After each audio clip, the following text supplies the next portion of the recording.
Encara que el poble de Begur no estigui arran de mar com tants altres de la Costa Brava, la seva tradició marinera és indiscutible, com després veurem.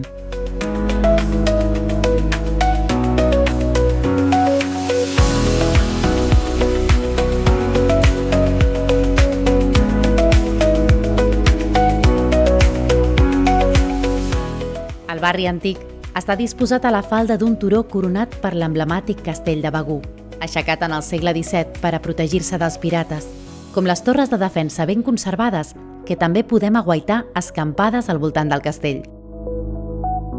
I sense oblidar les cases senyorials d'origen indià que embelleixen els seus estrets carrers.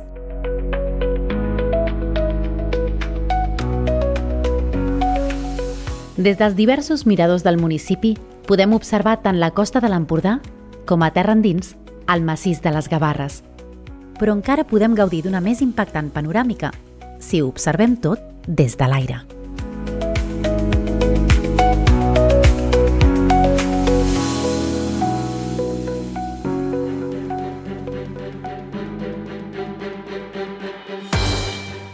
Però Begur és un poble que, com un pop, estén els seus tentacles culturals i de població cap al Mediterrani. I com a exemple, tenim els nuclis de Sarriera, Sa Tuna, Aiguafreda o Aiguablava. El seu municipi té una longitud de costa d'uns 13 quilòmetres, amb algunes cales inaccessibles des de terra, platges de sorra solitàries a l'hivern, penya-segats de vertigen, diversos petits ports i alguns embarcadors. Però hi ha més. Coves que penetren terra endins, com la famosíssima cova d'en Gispert i la seva llegenda. Passadissos, fars abandonats, illots colpejats per l'escuma. Pins desafiant la gravetat. I estrets camins de ronda que antigament recorrien els vilatans i els contrabandistes. I no ens oblidem de les muntanyes de Begur, espai d'interès natural pertanyent a la xarxa Natura 2000.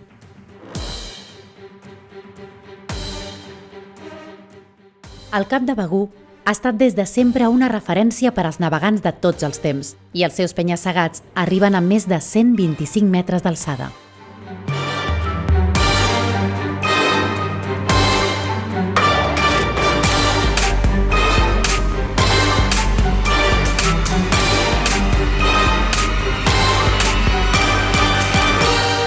Els fons marins de la costa del Baix Empordà són variats, des de grans pedres arrodonides per l'erosió, probablement caigudes des de l'escarpada costa, passant per sorra o còdol,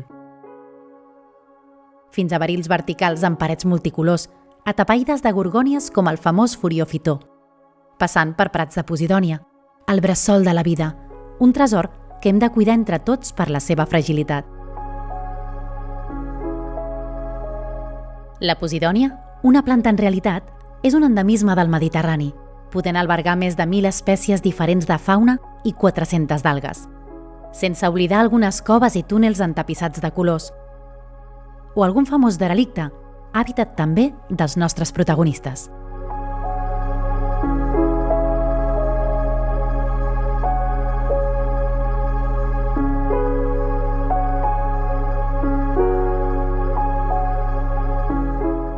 La definició de peix de roca no és òbviament científica, sinó popular. Nosaltres també ens prendrem la llicència d'agrupar-los en aquest documental, que no pretén ser per erudits, sinó assequible per a tothom, en diverses classes, ja sigui pel seu hàbitat o pel seu gènere, làbrids, espàrids, serrànids. Però podríem també subdividir-los en funció de la profunditat a la qual viuen, especialment en relació al fons rocós. Igualment, podríem classificar-los per la seva forma, plans, ovalats, serpentiformes, o per la seva alimentació, omnívora, herbívora o carnívors, que s'alimenten d'altres espècies de mida inferior. Els peixos típicament bentònics, és a dir, lligats fortament al fons, solen ser solitaris, encara que les escòrpores les podem veure en petits grups, sent animals generalment territorials.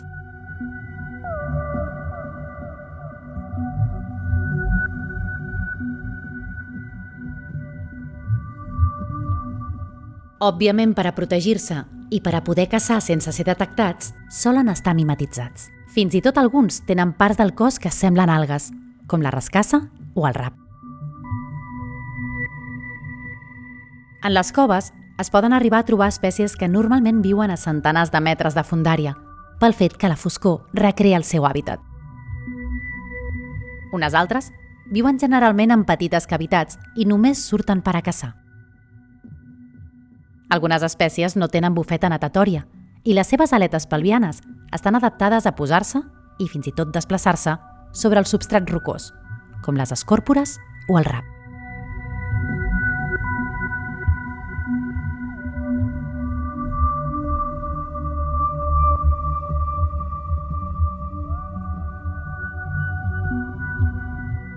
Les seves tècniques de caça van des de l'ús d'un filament pescador que agiten enfront de les seves preses, com el rap, fins al mètode de succionar-les projectant les seves mandíbules prèviament, com el gall de Sant Pere.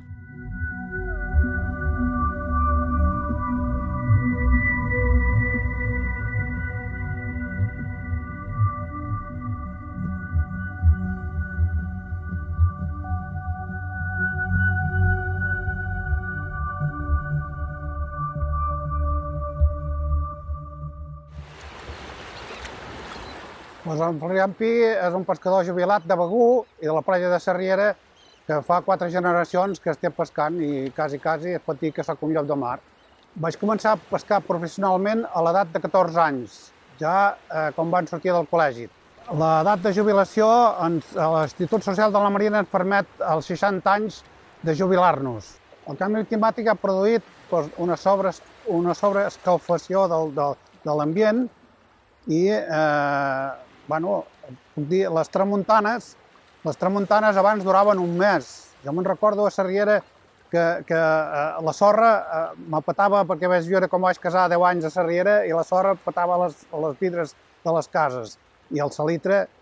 I ara no, ara jo el comparo com un constipat, 3 dies de pujada i 3 dies de baixada. La contaminació quasi segur que és produïda per la persona humana, que hem desgraciat una mica la terra, no? El mar també ha canviat molt perquè les aigües també estan molt contaminades, perquè abans hi havia molt de musclos i ara no n'hi ha cap. El gènere dels espàrits agrupa peixos de costums nectobentònics, és a dir, lligats al substrat, però nedant a una certa distància del fons, ja sigui per alimentar-se, reproduir-se o refugiar-se temporalment.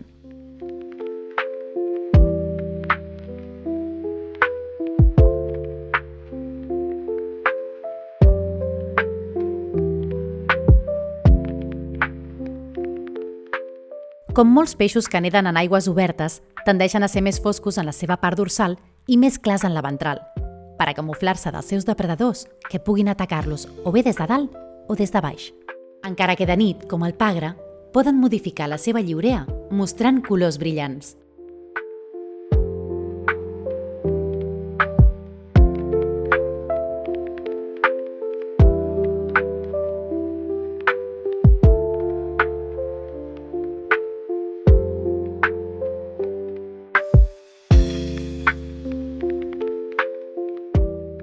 La seva aleta dorsal té espines rígides en els seus primers radis i les seves escates estan ben marcades. Són bons nedadors en ser més estilitzats que altres gèneres.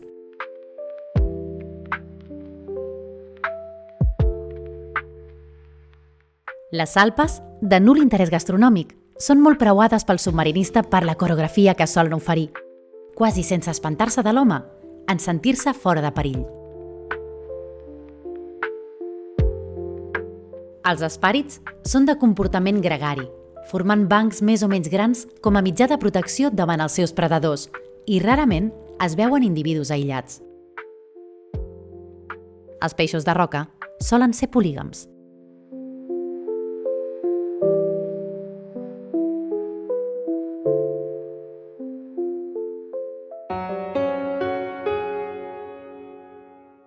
Ara us mostrarem com es prepara un peix de roca, concretament un sarg imperial, en un dels diversos restaurants que col·laboren en la campanya gastronòmica del peix de roca que celebrem des de fa més de 25 anys a la primavera.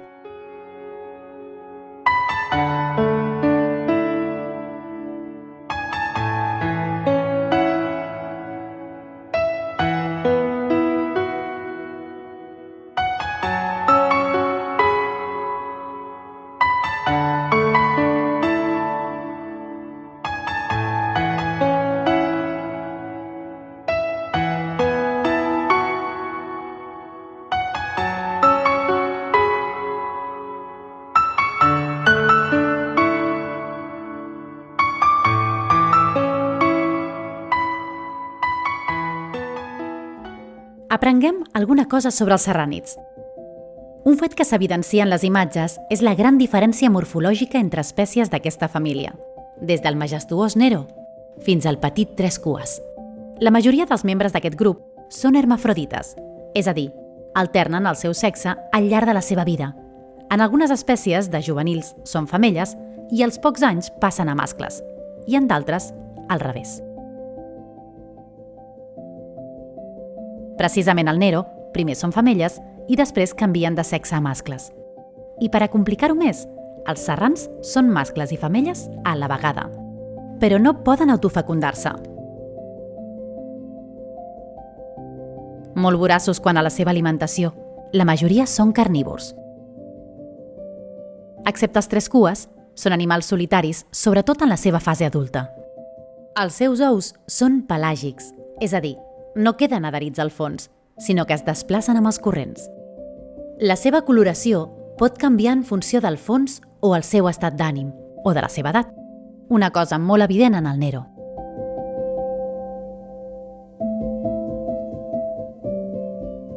La costa de Begur pot proporcionar-nos la visió de turqueses aigües transparents, però quan el vent bufa fort, l'embravida mar esclata contra els farallons o trenca a les platges de sorra gruixuda.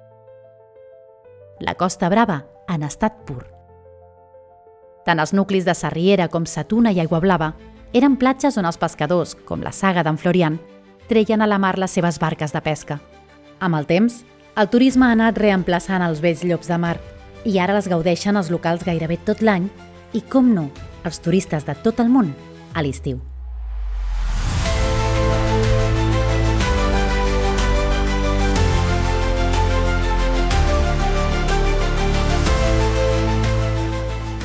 Les velles cases de pescadors, de les quals encara queden algunes, han estat substituïdes per allotjaments hotelers i, sobretot, luxoses viles.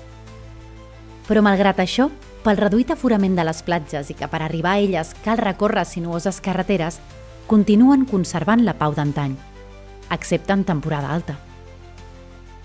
Res a veure amb altres platges de la Costa Brava que tots se'ns venen al cap.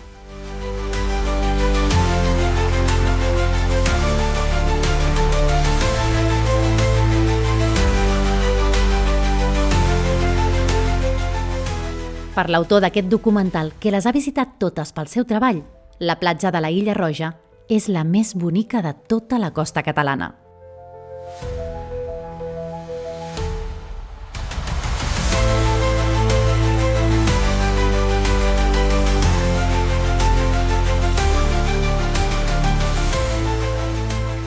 Els làbrids, com els serrànids, tenen la capacitat de modificar el color de les seves lliurees, és a dir, els patrons i colors del seu cos, en funció del fons o del seu estat d'ànim, temor, amenaça, submissió. Si a això afegim que les lliurees dels mascles i les femelles o la dels juvenils respecte als adults solen ser diferents, a vegades és molt difícil saber davant de quina espècie ens trobem.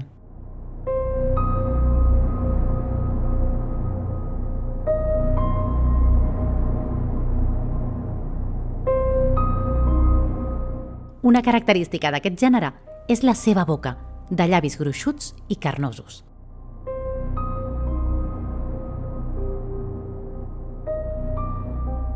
No són grans nedadors, però sí molt actius i àgils quan estan a la recerca d'aliment. Una curiositat d'aquest gènere és que els mascles fabriquen un niu amb algues, on diverses femelles dipositen els ous que després són fecundats pel mascle, passant a ser l'únic vigilant de la posta fins a la seva eclosió.